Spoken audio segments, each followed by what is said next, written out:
Bonjour et bienvenue dans notre capsule Montessori du jeudi avec les Montessori 7. Je suis Anne-Laure Schneider, formatrice Montessori et maman de 5 enfants instruits en famille. Et tous les jeudis, pendant environ 5 minutes, je vous parle un peu plus en détail de la pédagogie Montessori pour vous aider à pouvoir la mettre en pratique à la maison. Aujourd'hui, je voudrais aborder une tendance fréquente chez les personnes qui découvrent les pédagogies alternatives, à savoir de vouloir tout mélanger. Le raisonnement est généralement le suivant. Autant prendre ce qu'il y a de meilleur dans chaque pédagogie, ce qui nous convient le mieux, et au final, on obtiendra cette espèce de pédagogie ultime qui sera parfaite pour nos enfants. Et on voit aussi fleurir régulièrement des écoles dont le projet pédagogique ressemble un petit peu à cela. Nous inspirons des apports pédagogiques de Maria Montessori, Freinet, Steiner, avec un petit peu de Reggio, etc., etc.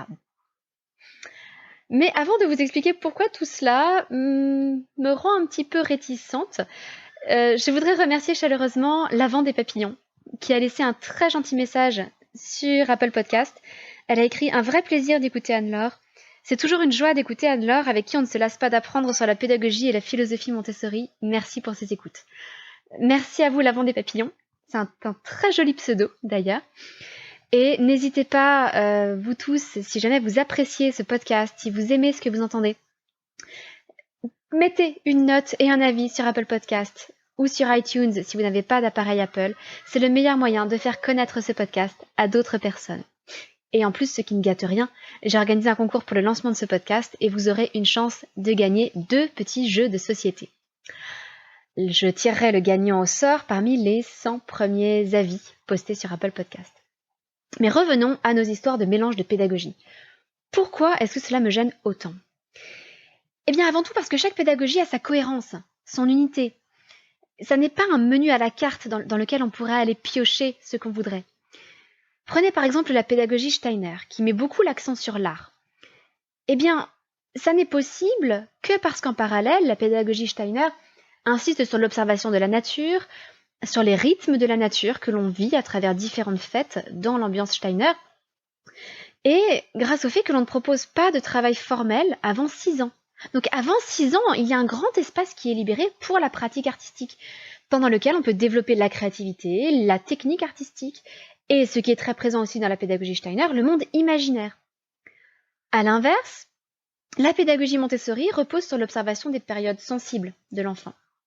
Et donc, entre autres, sur l'apprentissage de la lecture, de l'écriture et des débuts du calcul avant 6 ans. Parce que cela répond généralement aux besoins de l'enfant. Il y a de très rares exceptions. Et la pédagogie Montessori avant 6 ans essaie de ne pas s'appuyer sur l'imaginaire et surtout de ne pas venir plaquer notre imaginaire sur celui de l'enfant. Je vous en parlais dans le podcast sur Maria Montessori et les animaux qui parlent. Et si vous voulez mélanger Steiner et Montessori, il y a bien un choix à faire. Travail formel ou pas de travail formel avant 6 ans.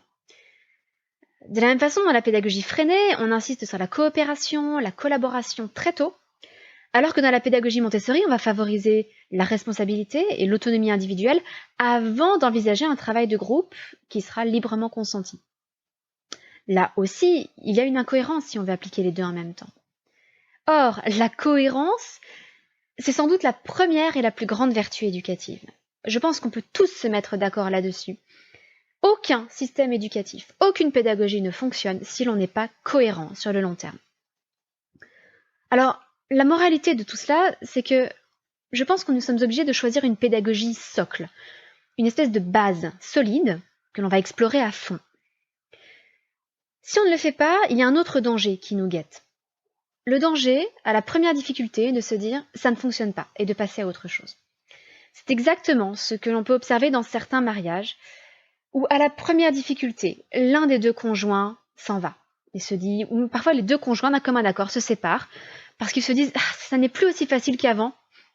Là, on rencontre un mur, on se sépare. Et puis peut-être qu'on rencontrera quelqu'un d'autre, qu'on épousera cette personne, ou qu'on vivra ensemble. Et là aussi, à la première difficulté, on se dira « ah, ça ne fonctionne plus, je vais voir ailleurs ». Sauf que les difficultés, elles surgiront toujours à un moment ou à un autre. Et je n'ai que 10 ans de mariage derrière moi, mais malgré tout, je peux vous le dire, les difficultés, elles sont là, et on les dépasse, et c'est comme ça qu'on construit un mariage qui dure. Eh bien, c'est pareil pour une pédagogie donnée. Aucune pédagogie n'est miraculeuse et ne va régler tous vos problèmes en quelques semaines. Même dans la meilleure des pédagogies, il va y avoir des difficultés, et c'est en explorant toutes les possibilités offertes par la pédagogie que vous avez choisie que vous allez réussir à dépasser ces difficultés. Et puis, une fois que les fondations sont assurées, et cela prend souvent plusieurs années, alors on peut, pour se faire plaisir, amener quelques apports issus d'autres pédagogies. Pour vous donner un exemple, cela fait 7 ans que nous pratiquons l'instruction en famille avec nos 5 enfants. Au bout de 5 ans, nous avons introduit le livre des siècles, qui provient de la pédagogie Mason. Au bout de 6 ans, pour nos plus jeunes, nous avons introduit quelques loose parts, issus de la pédagogie Reggio. Et c'est à peu près tout. Ah si, et le Spielgaben aussi pour les plus jeunes, qui vient de la pédagogie Froebel. Ça reste très limité.